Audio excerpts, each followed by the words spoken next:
think we're ready. We will call this Monday, September 18th, 2023 regular city council meeting to order.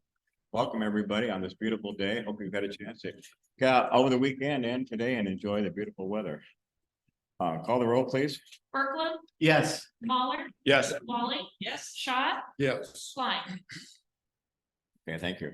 Just want to give a reminder of the City of Perry core values, which include strong work ethic, problem solving, community oriented, shows professionalism and integrity, team player, accountable, and good steward. Hopefully we all have those values and practice them. There are certainly good values to have. Need a motion to approve tonight's meeting agenda? So move. I'll second. Any discussion before we approve the agenda? If not, call the roll, please. Berglund, Yes. Mahler, Yes. Wally, yes, Schott, Yes. Thank you. Moving on to the consent agenda. Tonight we have minutes of the September 5, 2023 regular city council meeting. Payments for contract services as follows, and these all are Bolton and Mink, so I won't repeat that every time. Wastewater design, $42,278.54. 2024 street HMA rehab in the amount of $7,891.50. Willis Avenue overlay, $3,242.50. Iowa Street stormwater wetland, $13,158.50. 2019 SIP lining, $6,119.50. General municipal engineering, $5,951.50. Downtown phase one, $13,220.50. 2020 downtown improvements, $26,195. Runway 1432nd relocation phase two, $51,184. Runway 1432nd relocation phase three, $43,126. Runway 1432nd relocation land acquisition, $2,997.15. General municipal airport engineering in the amount of $400. Cemetery expansion, $2,273, and these should add up to $2,018,037.69. For claims, registers, and financials tonight, we have $1,729,215.28, and we have no license and permits tonight. I need a motion to approve those agenda items or those consent items we just went over. so moved. I'll second. Any discussion about any of those consent items? If not, call the roll, please. Wally, yes, Mahler, Yes. Berglund, Yes. Schott. Yes. Okay, thank you. Moving on to city administrative report. All right, the big one, I can't remember where we left off last time, but the intersection at Fourth and Rawson on that 2020 downtown improvements project should be pretty well buttoned up. Probably just looking at some backfill and fine tuning, and then we'll do the final walkthrough and it should be behind us. So we are excited about that. But more to come on that. The other thing, this is homecoming week for Perry High School, and we have the city of Perry sponsors the homecoming parade. And I will let Chris give some details on homecoming parade and when lineup is and things like that, because I can't remember and I know he will.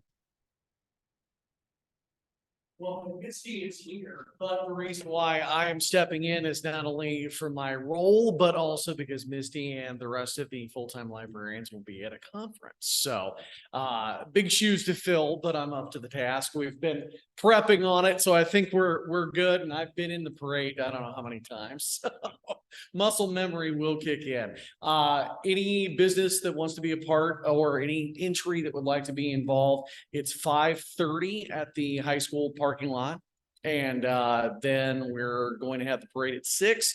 It's a different route than what we have for like the 4th of July.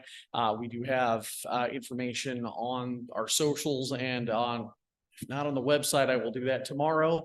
But I plan on pushing that out more.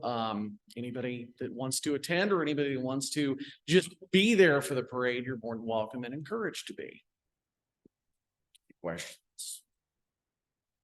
We'll have a good lineup of city vehicles, Public Works, Parks and Rec, Fire, Police will all be in there, so hoping for a good turnout from the local business community as well. Thanks, Chris. The other projects, we have some pay requests for, so we can give updates during that time, but anybody have questions for me?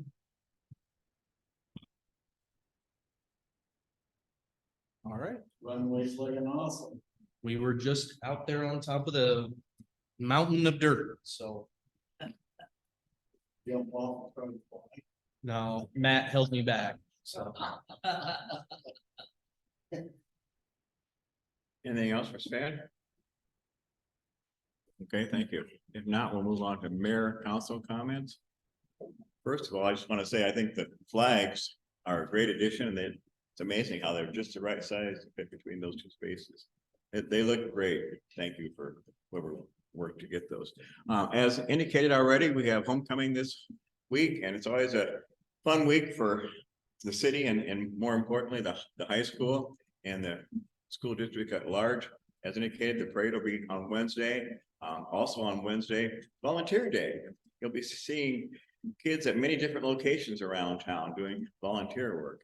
So that's why it's important and good to get the kids involved in some volunteer things too. And I think they really enjoy it and they get some productive things done as well. Also, it's a great week, and I would encourage everybody to get involved. Watch the parade or be in it, and attend the football game on Saturday. And in reference to our football team, and they've had some good games so far, and I think they're much improved over last year and some of the years prior to that, of course. So it's good to see things moving forward with the football team and homecoming this week. So it's always an exciting week to have homecoming. I think that's all I have. Council? Parade is on Wednesday, not Thursday, Wednesday. Wednesday. Great, we'll have a few hot rods on that show then. All right. We were last year too. So Good deal. call somebody. Good deal. And speaking of hot rod show, our car show will be October 7th, 3 weeks from Saturday. Downtown Perry, getting a lot of respondents, so hopefully we'll get a lot of people there. Okay, good. Hopefully the weather will hold out. I think it's going to. Rain or shine, we don't do it. Yeah, but it's We do care, but much more fun if it's shine. Look, no. Well, we'll take what we get. Anything else from council? Okay. If not, we'll move on to open forum. As per usual, speakers will be asked to step up to the microphone and state their name and address for the record. Individuals speaking will be given 3 minutes to address council on any topics that may be on the agenda or anything else they want to address with council. Anybody here tonight for open forum?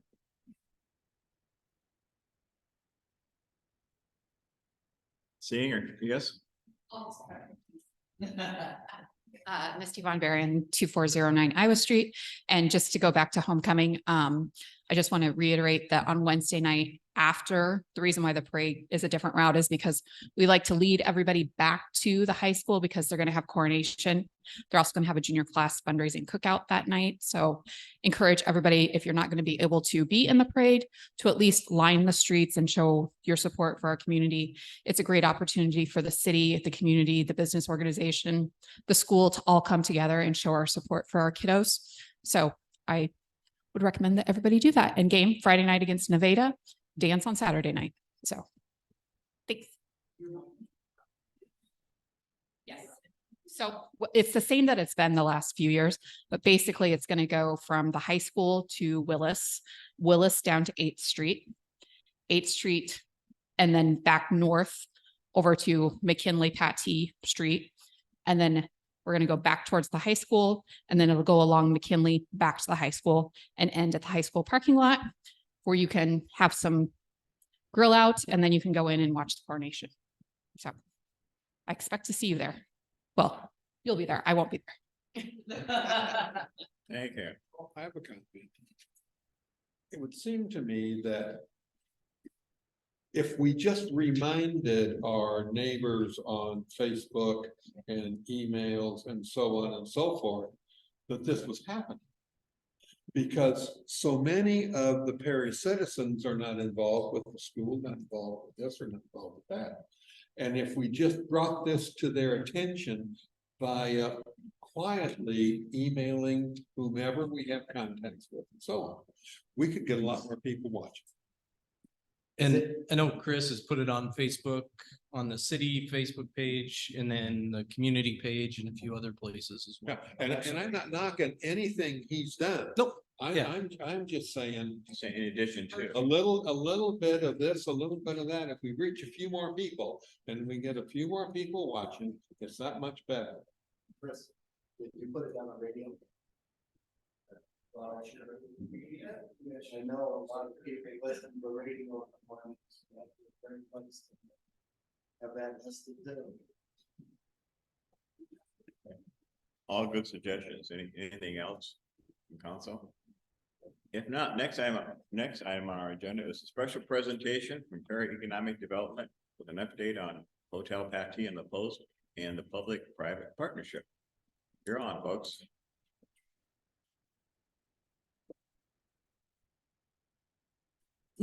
Welcome. Thanks. I bring a lot of paper. Everybody here is, got a team that's here tonight. Microphone, Oh, microphone, sorry. sorry, period. It's okay. Yep. Thank you. Thank you. I'm Matt McDivitt, Perry Economic Development Board Member. And our team here for the Hotel Patty and the Post, we're calling the public-private partnership, kind of an update for the council. We've been in front of you, it seems like maybe a couple of years ago now. But we're kind of, this is the capstone of a very important project, and I brought some team members along with me. Have Bill Clark of Perry Economic Development and almost every other thing in Perry. Who's going to regale us with why this is important and all of the things that have been done to this point, to bring us to this point. Dr. Tom Berkran, Perry Economic Development Board Member, also an investor in PHI. He's executive director of the hotel and the Post properties, along with Jenny Eklund and their partner Alan Pites and their spouses as well. And then Deb Luke, CEO of Midland Communications, has been Perry Economic Development Board Member, along with a lot of other things as well. And so we have been as part of our team to present tonight. I'll kick off for the people that are not with us. We have been meeting regularly along with Ms. Mayor Endorf and Sven Peterson for the past, well, at least since the end of 2020. We started really studying rural hotels from other communities back when Mayor Patty was here. I want to say around the time of Jay and Denise Hartz. And we've traveled to some different destinations. We've spoken with almost everybody that would speak with us about how to make the hotel and the Post sustainable, right? And keep it open. You know, obviously the last thing anybody wants to see ever again are the chains on the doors at the hotel. But I think, you know, what we'll see here, and I'll introduce Bill here in a second, but in the packet that was provided to you is kind of a timeline of the different, I guess I'll say, managers in what I'll call the new era. And the new era is really the revitalization that Roberta Amundsen Green had started all these years ago. And from there is, you know, through successive groups, is trying to figure out, and what our goal of this project is to figure out how we can sustain these enterprises in the future and keep everything running at a high level. And so I think that's what this group has been studying. But Bill, if you want to come up and remind us of how we got here. Thank you, Matt. Bill Clark, 2201 Evelyn Street. So for a long time. When you get long in the tooth, like I've become, the only time they ask you to come and speak is when they want a history lesson. And so that's my primary purpose tonight, is to take you back a little bit. For many of you do remember, but It was 30 years ago on September 9th. So we're 30 years ago that I represented Howard and Roberta Amundsen at an auction that took place in the Club Escadrille over here. And there's a whole story around that, but you got to buy the book that benefits the hotel over there if you want to know the rest of the story. So at auction, we bought it in 1993. And obviously there's been many things that have happened since. My daughter's a mental health counselor, and she tells me never let your highs be too high and your lows be too low. But I can tell you that I've seen both highs and lows when it comes to representing the Hotel Pattee and what we've seen here in Perry as a result. There was a day when you would say, and I go back to 1977 when I came to Perry, when you said, I'm from Perry, Iowa. And they say, oh, that's where IBP is, or that's where, you know, the packing plant is. But after 1993 and after the hotel opened in 1997, when I would tell somebody I'm from Perry, Iowa, they said, oh yeah, that's where that beautiful hotel is, that Hotel Pattee. We've been there. And we took on a new identity here, not just because of the hotel, but the hotel was a tremendous asset that not only brought people who wanted to start new businesses here, but flourished in business. And so not letting my highs be too high, because the Minneapolis Star once called us the jewel of the Midwest, or my lows too low, because I was the guy that had the misfortune of having to lay off many people when the hotel closed in 2007.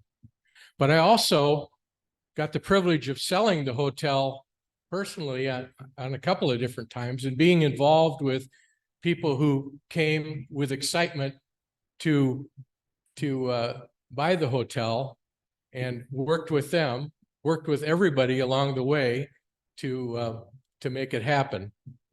I have to say, during this period of time, and I want to thank not only our mayor and city administrator and all you council people for the support that you have been to the hotel through the years, but past council people, past city administrators and mayors have always come on board to be a support, because of not only the economic benefit that happened here, but both the cultural benefits that came with it, as well as just pride in our community and having the hotel.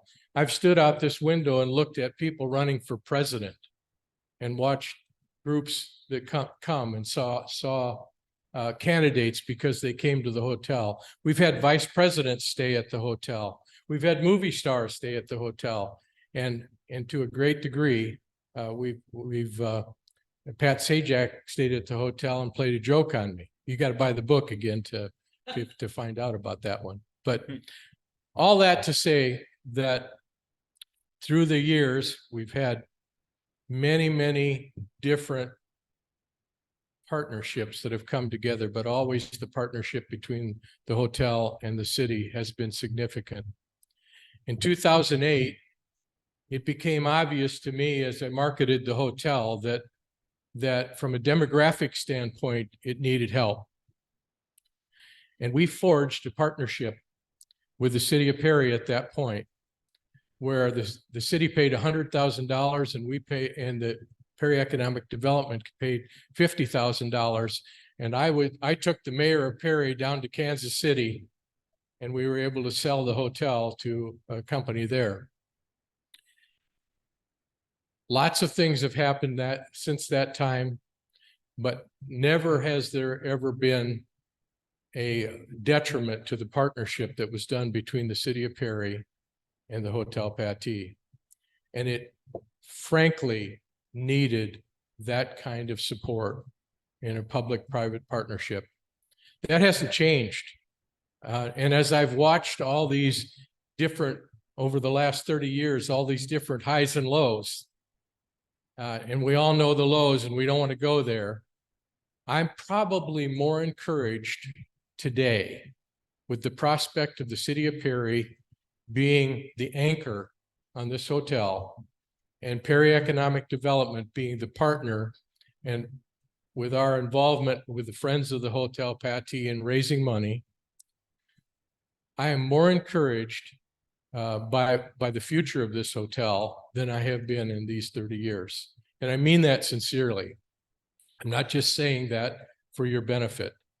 And the reason I say that is we have an operating company there that I fully support everything they're doing. They're doing an excellent job of not only trying to hold the budgets down, but with some help that we plan to give them as Friends of the Hotel Patty, with some help financially and marketing, continued marketing of the hotel, things that, they've already really started a great surge in the right direction. And we all know what the pandemic did to the tourism industry, but they're on their way back. And I do believe they're really doing all the right things. And so I hope that this little history lesson will remain in your thoughts. The encouragement that we're going to be on top once again, be the jewel of the Midwest, and the Hotel Patty will be something we can all be proud of, and you can be proud of. And thank you for your consideration again of helping us come along and being the anchor for the hotel.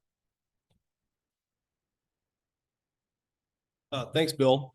Some of the things that Bill had said that I'd like to touch on before I turn it over to Deb to kind of walk through all the milestones of the project. Perry's secret sauce, and I almost fret to say it out loud because others will try to copy it or have in some respects, has been that public-private partnership.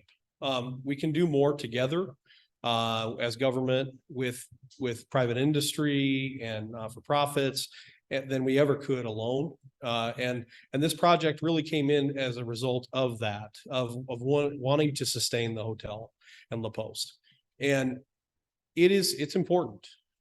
It's one of the reasons I live here, other than I married a girl from here, but the hotel was big in bringing our family here because it was something that was unique and cool when we were looking for places to live. And Perry was the last place, honestly, that I wanted to live as a kid growing up and visiting my grandparents because I didn't know anyone. But we also, at that time didn't have all of the things that we have added with the amenities and things that bring people to town and really cool things of that nature. And so this joint effort between Perry Economic Development and the city of Perry and obviously now PHI is substantial. And we do big things. We really do, whether it's industrial parks, buildings, name some big economic development activity. And I would put the group that we had here and our city and the city partners, and I would say we could solve just about any problem that comes our way. And that is truly what we have is an opportunity. And I think with this project, we have seen, we have looked at all kinds of models of how to do this. And we've ended up with here in this case, Perry Economic Development, who's going to be donating the properties to the city of Perry to maintain. And we think that is, and then we have a lease in place with PHI, which is assumable by the city that we hope that model works. We think it will. We don't know, but we're convinced with all of the models that we've looked at that this is our best hope of having local ownership of the hotel and delivering a high quality product that we can all be proud of. And so I turn it over to Deb Luke to highlight some of those milestones. Thank you, Matt. And again, these are just some key highlights in regards to the projects. When we think back, who would have thought when I was managing a telecommunications company that would be part of a management committee for a hotel? That was not in my job description, but learned a lot over the last few years, just working in partnership to try to make this as successful as possible. So when we stepped into this role back in 2020, we have been meeting concurrently for every month, twice a month, trying to move this forward and trying to figure out what works and doesn't work and what's the right solutions, and just trying to look through all of our options and make this the best scenario for the city of Perry. And some of those key highlights that came out of those meetings was identifying all of the work, the capital improvement projects that needed to be done within that hotel. I think it was made very apparent that even though there were owners at various times over the last few years, that ownership did not put a lot of investment back into the building. And there was a lot of capital improvements and just maintenance repairs that needed to be taken care of with taking ownership of the hotel. And so through those private and public partnerships, seeking into the community, the business community, the residents, that was a big project. And we were able to glean enough funds to purchase the hotel and make substantial improvements to those capital, the maintenance of that building, to put it into the repair that it is now, to turn over to the city. Along with that, it was taking over management of staff. And at that time, of course, Perry Economic Development did not have an employee manual for a hotel. So we had to create an employee manual, which was then transferred over to the management group that is managing the hotel now.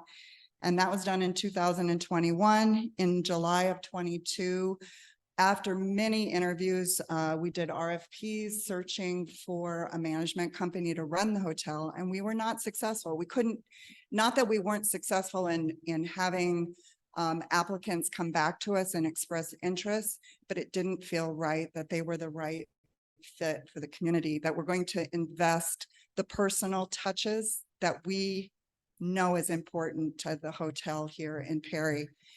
And because of Tom's involvement, being the board president of Perry Economic Development at that time, we are so thankful that he stepped into a role of leadership and created with his partners, Perry Hospitality, and that lease was put in place in July of 22.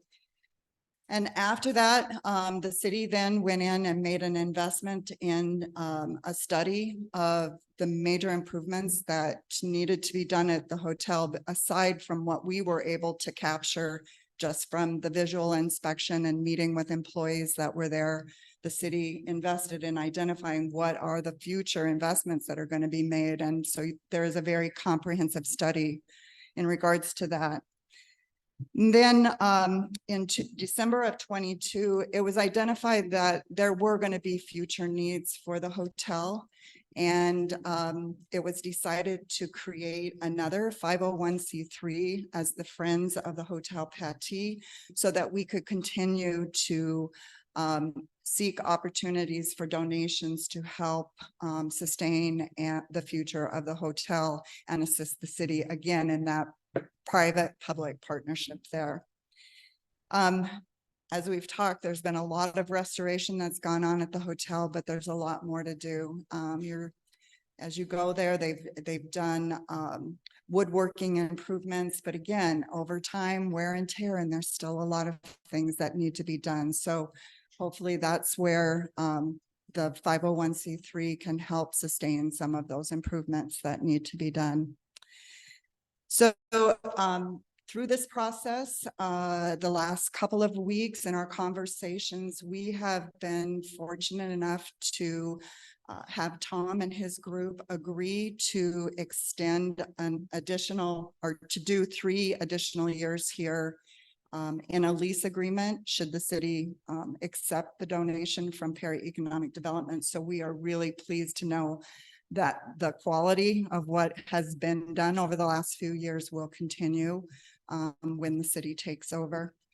And with that, it's our hope that we're able to make the donation to the city in October 3rd, if possible. So with that.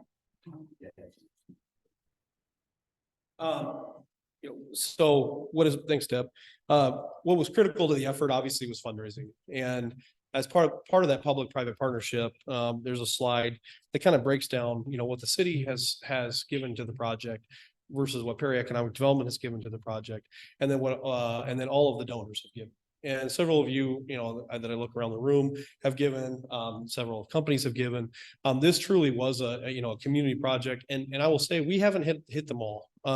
What I call is phase one is purchase, secure the property, which was the goal, and then to begin the restoration efforts.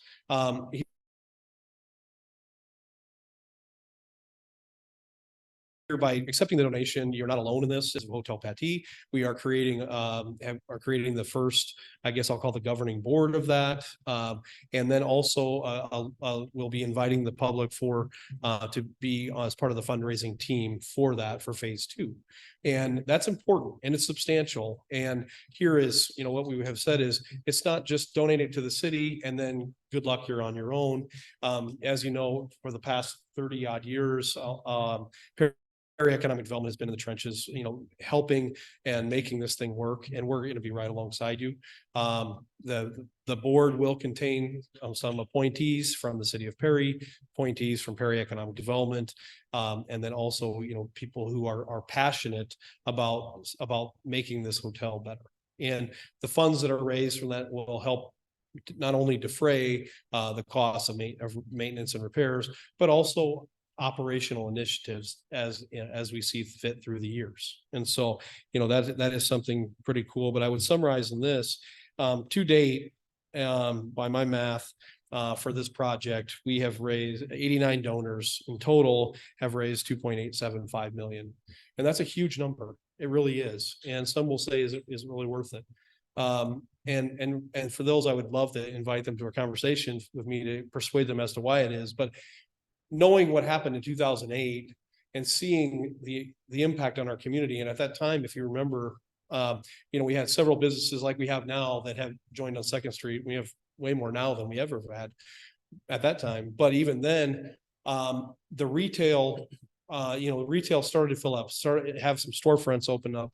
And a lot of that business was driven here by people coming to the hotel, staying at the hotel, celebrating their life events, and then exploring the rest of our community. And here we have the most momentum we've had since I've been in town over 20 years. And a lot of this is driven, and Bill right now is working with Iowa State to update the economic impact of the hotel that will help us with this fundraising effort, but it's substantial. Not only for the employees that we have here, but also for the business that it does, the hotel motel tax and other property taxes and things that are paid and by people that are coming to use this and coming to stay. And here, the nice part about this now is we have La Poste, and La Poste Convention Center is what I call it. Actually, would probably slap me for calling it that, but that is another really unique venue that works in concert to bring people here. And so it's very important effort.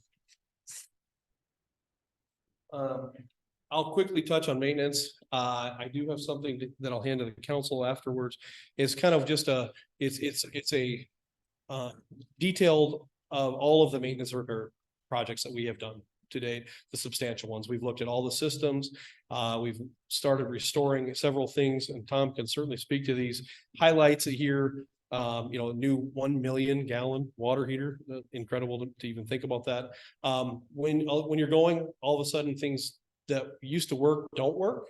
And Bob Smithson is a very experienced maintenance man and just tells you things break.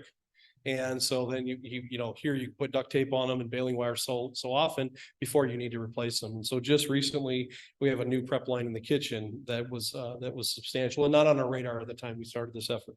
But that has been done. New electronic locks, banquet tables and chairs. I mean, you kind of go down the list here of all these things, restoring furniture, right? I mean, you think of it as like this stuff wears out over, 20, 30 years and all of the guest nights and stays and different ways this is used. And so that is something substantial. The facility study that the city had undertaken is comprehensive, certainly, but it wasn't as involved or in depth as the work that on the sheet that we have with people really investing and looking at other things. What it will say is this is an older hotel and you need to fix a lot of stuff, right? And that is true. But I think, you know, kind of a look inside of that and kind of opening the hood and kind of really looking at what things you want to do and then prioritizing those things is something definitely look forward to. And I think the Friends effort will look forward to that as well.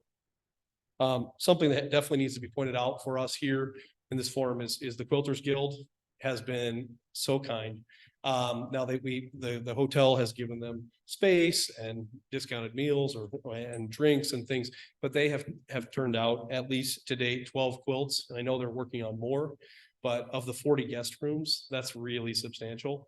And so it's something that's very important. Might turn over to Dr. Berkman as kind of for the financial and operations kind of recap and talk a little bit about PHI and things that are going on at the hotel. I'm not sure if I'm the dog or the pony, but the show is almost over. I will assure you that. So again, my name is Tom Berkman. I am part owner of Perry Hospitality, Inc., which is made up of myself, my wife, Sue Kimpston, Alan, Monica Pites, and Jenny Eklund. We're the partners and we operate the hotel. All the employees are ours. Operations are entirely ours. We've been operating the hotel. Well, I was helping operate the hotel on a volunteer basis up until July last year, and now I'm paying to operate the hotel. So it was a nice transition. But first of all, I have to say it's a very humbling experience to work with such committed, focused, driven people that are all pulling in one direction. It is very humbling, and I wouldn't be in this position if I didn't have good people behind me supporting us all the way through, including you all. Sven and John have been part and parcel right from the very beginning. So it's gone very well. We are almost fully staffed now at the hotel. One of the key things when we hire a new team member is we're looking for a team member, not just an employee. And we've had some turnover because some employees did not fit into our team. But I would put our current team up against anybody in the hotel business, from the kitchen staff to the front desk to housekeeping to our maintenance guys. They are a great team, and I'm very proud to be associated with them. As far as what Matt has put together, we do have a little over 1.4 million in gross revenue. That is room sales, as well as restaurant and outlets, bars, events. Almost 4,000 hotel rooms sold. Our average daily rates right around $145 to $150 for our room nights. We do have 37 employees. Hopefully next day or two, we'll have 38. We're trying to hire another chef. We do provide motel tax revenue back to the city, and of course, property taxes. And then in our marketing initiatives, we have Ashley Anderson, who is on staff. She's focusing mainly on looking at social media. We don't do a lot of print media right now, but probably our strongest marketing effort is our word of mouth. And the way we do that is our hotel is, when we look at guest experiences, really forward facing. And if a guest has a good experience, they'll tell hopefully 5 to 7 people more about the good experience. When we're really successful, those guests come back and they bring their friends and family with them. I had an opportunity to talk with a couple from Lincoln, Nebraska, Sunday morning at breakfast. And they passed through Iowa fairly often, but they both said, we stay here when we come through Iowa. No matter where we're going, we stay at the hotel. And so that's, to me, that's a small success, but that's saying that we're getting the right product out.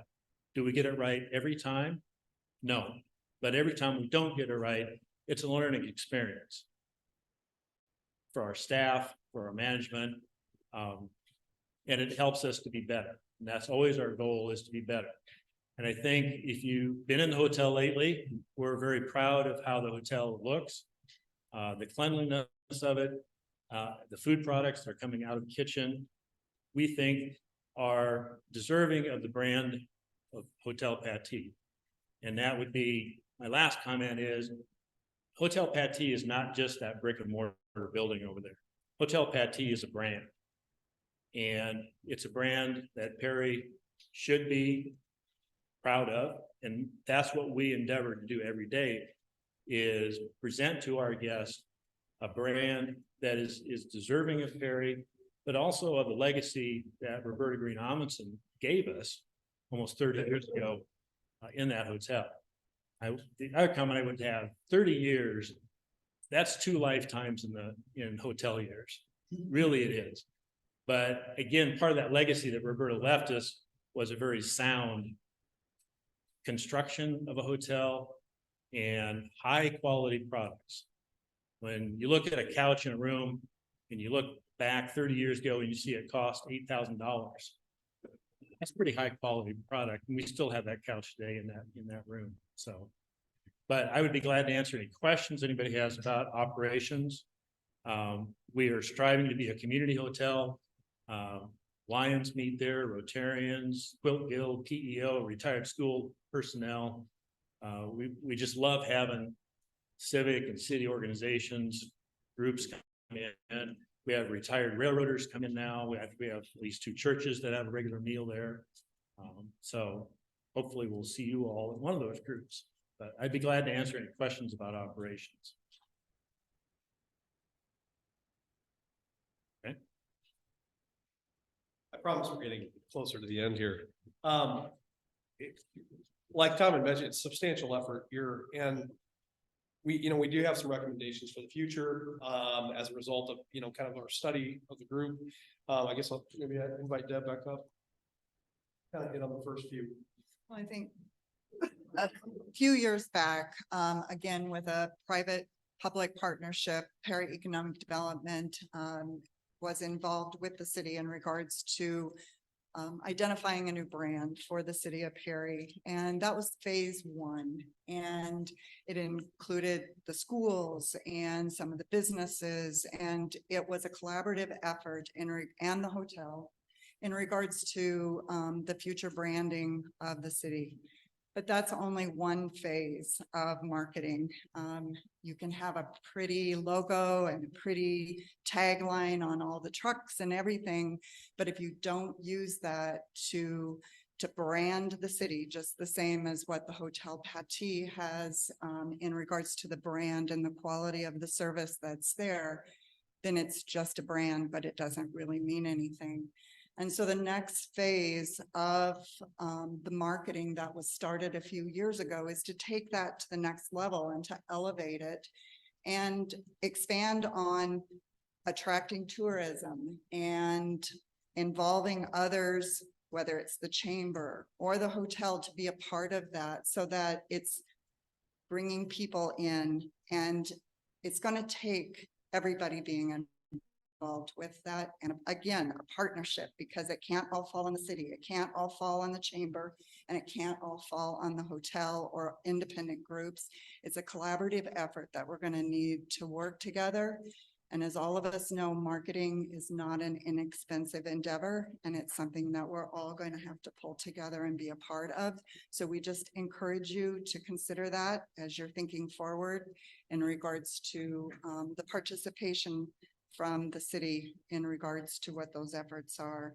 I mean, we have a lot of opportunity with the connector trail coming and drawing people from other places to Perry, but we don't want it to be just a pass through. We want them to have a good experience when they're here and remember the brand, and then come back and spend some time here, spend time at the hotel, in our uptown businesses. So it's all a part of that strategic effort to do the branding for the community. A few other things. Obviously, we're going to launch the Friends of Hotel Pattee, and we just this afternoon are looking at dates for a kickoff celebration here. You'll all be invited, as well as you guys, and then people we've identified throughout the community who are interested in being fundraisers and are just passionate about the hotel. because we need to create excitement. This is an exciting thing. If I didn't have a cold, I'd be shouting, but it really is a really, I kind of think of, some of the different things that Perry Economic Development has done and the city has done in the past that were substantial. And I'm proud to have been a part of this really historic endeavor. It's really uncommon to be able to do something so important and to be able to look back on that and say, hey, I was part of that. And I played a piece of it. And it really is important. And so definitely, you will definitely have a date coming up for this, for the celebration. But these are, and then also forming this board, and these are working groups. Anything I invite you to is either fun or you're going to work. And so it's something super substantial that we need to do. Their strategic projects, there have been a few that have been identified that, for the Friends, what I call it kind of sexy projects or the hotel that kind of really gin up the fundraising, right? Because there's things, in this restoration or new things that we need to do. I know working with the city and PHI and PED and the Friends, those are things that we're going to, need to develop and discuss and definitely be marketing. And you'll hear more about that at the celebration. One of the, obviously for the operator to make money, one of the biggest ways to do that is to contain costs. And so one of the recommendations here is to consider the hotel Pattee and La Poste under the city's solar umbrella. Okay. So they've made some really substantial and cool, in investments in solar. The utilities alone at the hotel, electric utility alone is about $100,000 a year between La Poste and the hotel. And that is something that could mean the difference between, profitability and not. And so I think whether that's going to be, something the city would consider, the Friends fundraise for, or a combination of that is something that could really help sustain that in the long term. And that's one of the recommendations that we'd make. One of the other things that we've talked about is considering a destination marketing fee. It could be as simple as $5 in every guest room that's earmarked specifically for destination marketing efforts, kind of to help defray that ongoing cost of driving business to Perry. There's a few slides on here, and I'll kind of summarize it by saying this. It's not enough for our groups or our companies to use this. We need all of you. We need the people back here. We need to be considered for business meetings. We need to be considered for life celebrations. We need to be considered for Thursday dinner, right? I mean, whatever it is, it's important for this, for the community to embrace this hotel. This destination marketing effort, I think, will teach us, how to market to our rural, to a rural hotel to the world. But part of this effort needs to start at home. And we need more people using, more people from Perry using the hotel. We need more people from Perry using all of our businesses and for them to survive and for them to thrive. And it's really important. And this is truly, with this effort, with the 90 donors and that we have thus far, this truly is a community hotel. So thank you. Any questions?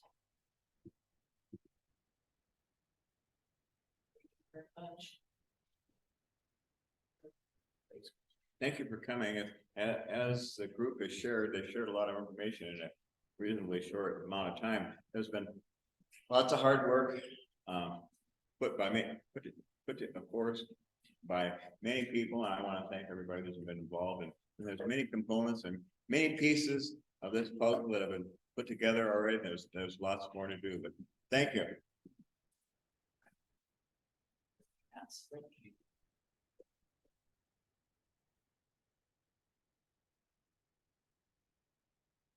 Here.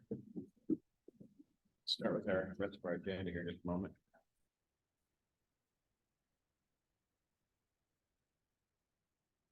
Next item is public hearing. Now hold a public hearing on the intent to dispose of public property for sale. The Perry City Council will now hold a public hearing to inform the public of the proposed purchase agreement with Balmer LLC for public property located in the Blue Jay Edition, Block 8, lots 1, 2, 3, and 4. This public hearing will now be open at 6:50 p.m. This is your opportunity to ask any questions or share any information. So we do have Brian and Dylan Ballmer here to answer any questions in the public hearing and in the purchase agreement action, but just a little bit of background on this. Of course, pretty much everybody here in the room knows that this is the old Perry Middle School, and before that Perry High School lot that the city helped tear down. And what was that, 2013, we were able to help a company build, I think, 36 or 8 units in the apartment building, Hamlin Bell Apartments. Over 3 years, the school district started their building trades program back up and did build 3 houses on those lots. And it was kind of planned that all of those lots would eventually be homes built by the students.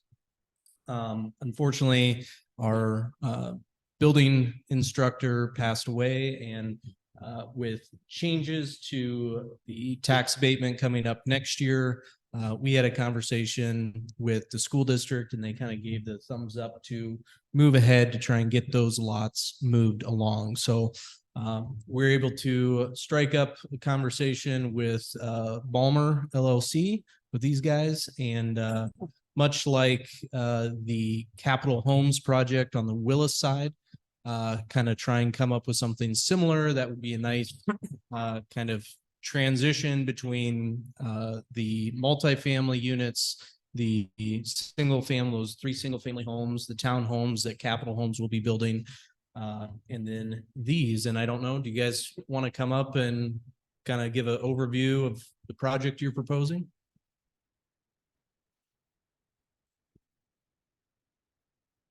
Sure. Thanks for having us. Yeah, what we're proposing is there's 4 vacant lots there. We're proposing to build 4 duplexes as 4 rent properties. These would be high-end rental properties. So there'd be quartz countertops, 3 beds, 2 bath, LVT carpet, 2-car garages. And they would be loaded from the Otley side. So you'd have your garage and your front door around the front. So we're looking to build these as rentals and hold these long term. And we've done a similar project in Bondurant, and those are going well. We look to do basically the same floor plan in Perry, except as duplexes. Those are in Bondurant, we're doing those as 4plexes, but these would be duplexes for rent. Yeah. What would be the square feet for each of the rental? They're properties? just over 1,400 square feet. Okay. Yep. And about what rent price are you looking at? We're looking at about $1,550 a month. That includes the garage. Yes. Oh, Is that connecting into the house? yes, the garages are connected. Correct. It's 1 unit. Yep. If you get this, when will they be ready to occupy? Our deadline is June 1st to get, and so we'd want to start right away. I've had several people call me. Oh, yeah. We've got some interest already. Okay, great. Yeah, our hope is to get it started right away, so we get So concrete am in I the correct? ground. There's 4 duplexes, so 8 rental units, is that correct? Correct, yep, This will be on slab. slab on grade. So these 8, the 5plex on the Willis side, and then 3 single family homes, that's a good 16 units on that lot of the cities. And I think, working with these folks, Capital Homes, the school district, and Hamlin Bell has really been a great way to take that property, redevelop it, get it into some very much needed housing. I know all of our employers are in need of employees. That goes from city to Tyson, Osmondson's, everybody I talk to, school district, hospital, they're all looking for good rental units. And I know we just hired a new police officer that started last week that is looking for a place to live. So maybe this could be an option, but it's definitely nice market rate places like this that'll help attract those probably newer families to town to get established, put down some roots in town, and hopefully stay. I've heard Dylan is planning on moving into one of these and living here.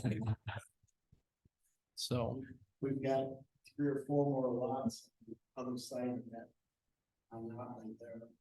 Those are the ones we're talking about. Oh, it's not on Willis? No, these are the Otley These are the lots. Yep. What about Willis? Willis side is Capital Homes, the 5 That's- Everybody's spoken for. townhomes. I Yep, was thinking of Willis. Thank you. yep. Well, good So- luck. Well, thank you. Yeah, thank you all. Any other questions? Another note, and this is part of the purchase agreement, just like we did for those single family homes of the schools and then the townhomes, we are helping with the hookups to the main. So that's part of it. Just kind of in-kind work, instead of charging full price for the street cut, we'll be doing some of that work, just as part of that incentive to get some homes built. So. Awesome. Thank you all. Thank you. Thank you. Any other discussion for the public hearing? If not, this public hearing will close at 6:55 PM. And we will move on to old business. Resolution approving a purchase agreement for the sale of city-owned property. The city received a proposal from Balmer LLC for to redevelop 4 vacant lots in the Blue Jay Edition Block 8, lots 1, 2, 3, and 4. And per resolution 090523F, published and held a public hearing on the matter pursuant to the code on September 18th, 2023 to receive comments on the purchase agreement. This resolution would approve the purchase agreement between the city of Perry and Balmer LLC for real property legally described in full in the resolution for a purchase price of $4 and authorizes and directs the mayor and or city administrator to execute the documents necessary to sell and transfer title to this private property. Need a motion? I make a motion to pass a resolution approving a purchase agreement for the sale of city-owned property. I'll second. Discussion? So again, this is $1 per lot, so total of $4. And then they would be responsible for like abstract and things like that. So yep, so I think a good deal all the way around and a great way. I know John Anderson was very excited to get this off of his mowing schedule. So there's some savings for us there as well. So definitely excited. And I think pretty soon they're already started to line up some construction crews pending this resolution. So hopefully we start to see some dirt moving soon. Tomorrow, right? So. Any further discussion? If not, call the roll, please. Parkland. Yes. Wallen. Yes. Smaller. Yes. Shot. Yes. Okay, next item under old business, approval of change order number 3 for wastewater treatment facility improvements. During the summer of 2023, staff dealt with issues of the piping and clarifier mechanisms becoming plugged due to debris such as rags. It was requested by city staff that the existing screen be replaced to improve solids removal at the pretreatment building, which is the beginning of the treatment process at the wastewater treatment plant. Change order number 3 includes this screen replacement for an increase of $204,344. If approved, the contract price, including all change orders to date, would be $27,609,485. Need a motion? I make a motion, we approve change order number 3 for wastewater treatment facility improvements. I'll second that. Discussion? I can touch on this a little bit if you want. This is something that we kind of thought was going to be okay, and it turns out that it does need to be replaced. What the bar screens do is it catches all the material that comes through the plant. If those get by, then those can clog up different pipes and different valves and stuff and cause a real headache. And it's a real chore to even clean those things out. So this new system, the one that is in there now is the original one that was put in when they did the renovation back in before we did this one. I can't recall which year that was. So this basically has mechanical fingers that come up and the water passes through, and any debris, it catches that and disposes that in a system that is then taken to the landfill. So this is a very important thing. It's the start of the plant. You don't want any of this stuff going through your plant. So that's basically the reason that we're wanting to get this done. Just something that kind of popped up during the construction and during the process that is needed. So I've got a question. You know, we're spending millions and millions on this. Why wasn't this thought of when we first took bids on this plant? you know, I'm not for sure on that. I wasn't over the wastewater at that time. I think the initial assessment was that everything was going to be okay. I think these bar screens were rebuilt in 2014 or 13.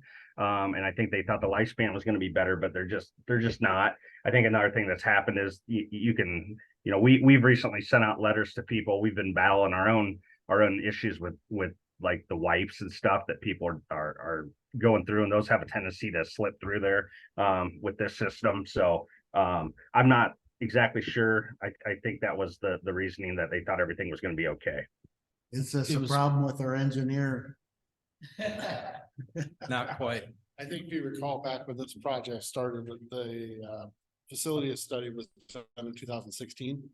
The bar grids at the time were only 2 years old. The anticipated life we thought was going to be longer, so we did not include them in the project to save costs. They have not performed with what the plant expected them to perform, so they're ready for replacement. That's basically what it comes down to. So if we'd have put this in the bid, it probably wouldn't cost 204,000. That I can't speak to. So they'd save it Well, cost.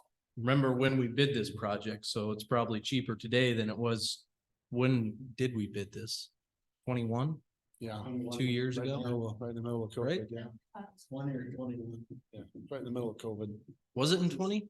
It was at the winter of 20. 20, Yeah. All little things like this cost. So. See what's. And I will say, I do know the system they're looking to put is an upgrade versus what's there. What's there is a standard bar trap that they have to catch it, they have to manually maintain it, all those kind of things. This is a mechanical system that will remove it, so it is ready to take it right to the landfill. So there's less manpower interaction, less risk of anybody getting hurt, those kind of things. We don't have anybody out in the roll in the pit, pull all this crap out. It's like. Yeah, correct. That's correct. That's probably safe. Yeah. Thank you. Unless you're looking for a part-time job. I would wear rubber gloves. I'd be ready. Wait a minute, please. I have normal old man citizen. This change order is for $204,000. And all of a sudden, we now have a contract price for change orders of $27 million. Explain how all of this comes together.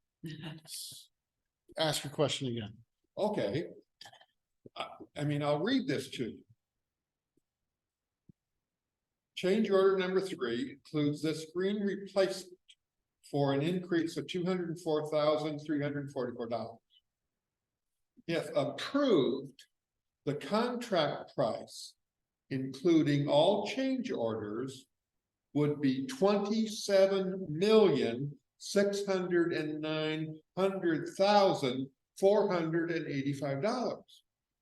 That's the total. That's the total for the project. I understand. I just want a little explanation about how this all fits together. As far as how the change orders impact the overall project, cost. So basically, wastewater plants, water plants are a little bit different in some of this aspect. I think I see what you're asking.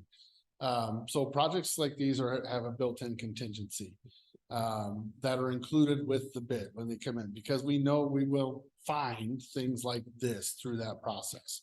So that contingency is allowed to be used to cover things like this. So when you come across, instead of adding to a contract price, we use that contingency guide. And so that's a little bit of a difference, what you would see on a street project, those kind of things. Those are not bid with a contingency inside of them. So when we find something we have to change, we are adding to the contract price. I think that's what you're getting at. It's a little bit of a gray area because when you go into a project of that size, we know there's gonna be pieces we'll find along the way that we have to make adjustments for. And so we anticipate those. Okay, thank you.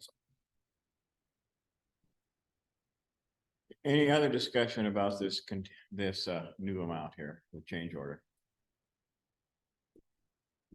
If not, call the roll, please. Ballard. Yes. Walling. Yes. Berglund. Yes. Shrek. Yes. Okay, thank you. Some good discussion. Clarification. Next item, approval of pay application number 4 for the runway 1432 relocation phase 2. Pay application number 4 in the amount of $1,357,321.21 to Manetz Inc. for completed work on phase 2 of the runway relocation has been received and signed by the project manager, which recommends approval. Need a motion to pay this application number 4. Make a motion to approve pay application number 4 for the runway 14/32 relocation phase 2. I'll second. Discussion? So we've been working hand in hand with Manats over the last 10 days, getting updated schedules, getting all their subs lined back up. Getting everybody kind of remobilized back into the site after we went through the process with the county, got our wetland concerns addressed through the Corps. Their schedule shows them remobilizing back into the site this week. I did go out there today to see if they had moved on to the site. They have not yet. But their schedule does show essentially every player in the project moving in this week. So we'll see Manats sometime here in the next 3 weeks. We'll start thinking about moving their portable concrete plant back to the site. The dirt crews are anticipating 3 weeks worth of dirt work to have that ready for concrete paving. I think the biggest challenge we're gonna have is working with the electrical to get all the lights in and get all the navigational aids approved and everything before the snow flies. So I do know he is out there. He was out there today working on them, doing as much as he can before the paving is in place, but I think that'll probably be our challenge of trying to get the runway opened before we're too far into winter. We did, when we were out there today, we did test the pavement. But do you remember off the top of your head what Garrett was talking about with the exact numbers? Running the profilometer and how much difference there can be and how that's measured? Yeah, so they do what they call a profilometer test on the pavement. For airports, it's very strict. You're very allowed a 1/4 inch of total accumulation of fluctuation in pavement over 100-foot stretch. So when which is very, very tight compared to like a highway or a road, you can feel little bumps, those things on a road. The FAA will not allow that on a runway. So they're very strict on how much pavement deflection you can have. And what was it for a highway? It was inches. Yeah, I want to say it's like 1.5 inches. Yeah. Of the same deflection over the same stretch. Coming in on 141 by your house, it's feet, isn't it? Susie is always on me about that too. So how do they get that close when they're like?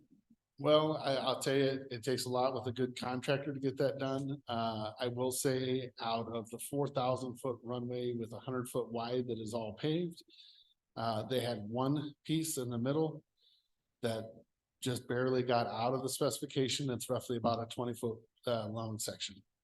And so they have and diamond ground that area smooth and re-put the grooves, the tining back in the pavement. So yeah, it's pretty amazing. So we did test it to see how smooth it was in a vehicle, and I will say it's very smooth. So It's pretty amazing to drive on. It is, Yeah. I'm sure it is. I was watching the trucks out there one day when I was out there. And, you're used to seeing the trucks going like this. They were smooth as. Yeah. Never seen the grabber truck. They did a phenomenal job. It really is a good project. They did a really good job. We really lucked out with that contractor. Do you have anything for the next item before you walk away? Not really. Honestly, I kind of treat them all tied together at this point, so. Phase 2 is actually the grading work, the phase 3 is the paving work, so but anymore, they can all one project at this point, because they're all occurring at the same time. Okay, thank you, Matt. Okay, we'll go with this one first. Any further discussion on application number 4, phase 2? If not, call the roll, please. Kirkland. Yes. Smaller. Yes. Molly. Yes. Shot. Okay, we'll move on to the next approval of pay application number 4 for the runway 1432 relocation phase 3. Pay application number 4 in the amount of $111,802.03 to Manette's Inc. for completed work on phase 3 of the runway relocation has been received and signed by the project manager who recommends approval. Need a motion, please? Make a motion, we pass approval of pay application number 4 for runway 1432, relocation phase 3. I'll second. Any further discussion other than what we've already had? If not, call the roll, please. Wally. Yes. Kirkland. Yes. Smaller. Yes. Shot. Yes. Thank you. Moving on to new business. Approval of estimate 2433 for AccuJet. Staff has determined the sanitary sewer line between Willis and Otley from 15th Street to 16th Street is in bad state of deterioration. It was determined that the line is eligible for a SIP lining, and AccuJet has provided an estimate of $5,014.40 to perform SIP lining on the deteriorating line. Need a motion to pay that $5,014? I make a motion, pass approval. Estimate. 2433 for AccuJet. I'll second that. Any discussion on the estimate? If not, call the roll, please. Smaller. Yes. Shot. Yes. Kirkland. Yes. Wally. Yes. Okay, approval of estimate 2434 for AccuJet to ensure the proper function of the city's sanitation / collection system. The city of Perry performs routine cleaning. This estimate is for $28,544.02 for zones 6, 10, and 11. Under the next phase of the cleaning rotation, which falls under the budgeted project amount for fiscal year 2024. During this routine cleaning process, certain issues or areas of concern can be brought to light. In such instances, those issues will be brought to the Public Works Department for additional approvals. Need a motion? I make a motion to approve estimates 2434 for AccuJet. I'll second that.